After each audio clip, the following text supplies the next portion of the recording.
ndaza gusoma message nateguye ntoya yo gusezera madamu kuri no munsi. Ngenda kusoma message je nategese ntono yo kusibura mucyara wange. Cya kabiri ndashima. Ecyo kubiri njya kwebaza. Cya gatatu nihanganishe.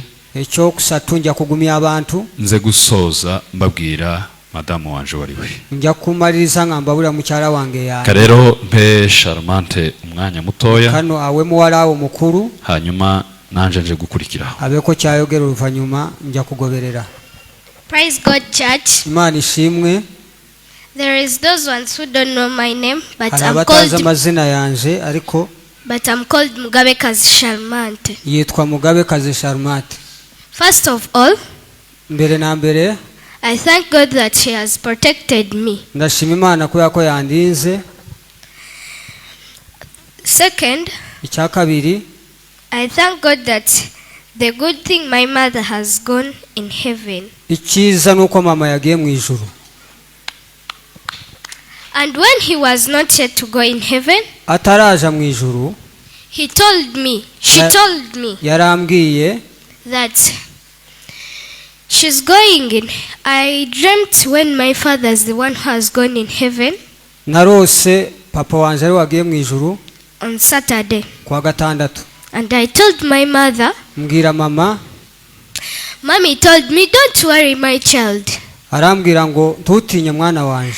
Your dad is still with us. Papa wawe aracyari kumwe natwe. And I said, Mommy, no problem. Ndamubwira ngo mama nta kibazo.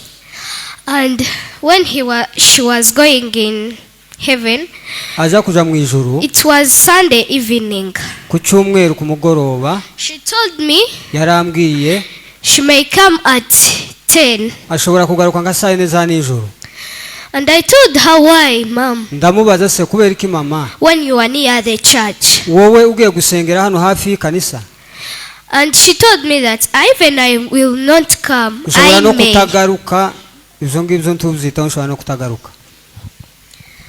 And she told me that arambwira ngo I'm going in heaven, the truth. Ukuri ndaja mu ijuru. I wanted to cry. Nari ngiye nko kurira. But the heart was telling me it's not true. Umutima warambwiye ngo ibyo avuze si ukuri. Mommy told me, you tell your young ones to enter the house. Mama arambwira ngo bwira barumuna bawe n'abasaza bawe mwinjire mu nzu. Because I have left you with the phone. Kuko mbasigiye telefone.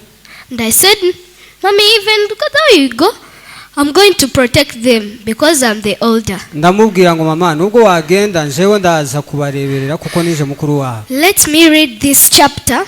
Reka nsome kino cyanditswe.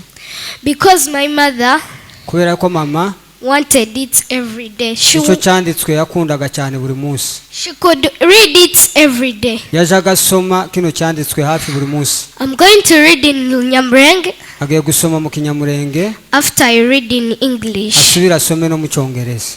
It says.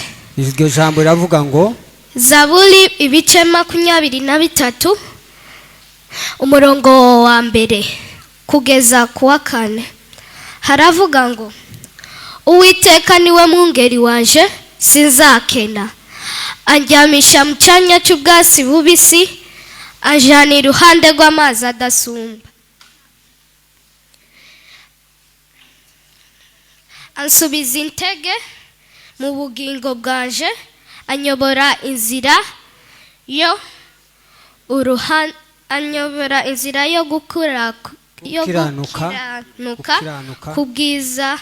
kubwiza nawe. Murongo wa 4 naho nanyura mu gikombe cy'igicucu cy'urupfu, sizatinya ikibi cyose, kuko ndi kumwe nawe, ishimbo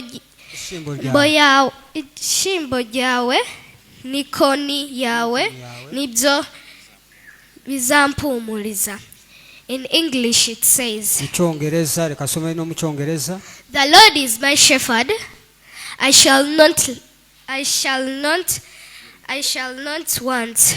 He makes me lie down in green patches. He leads me beside the still waters. He restores my soul. He leads me in the path of righteousness for his name's sake. Even though I walk through the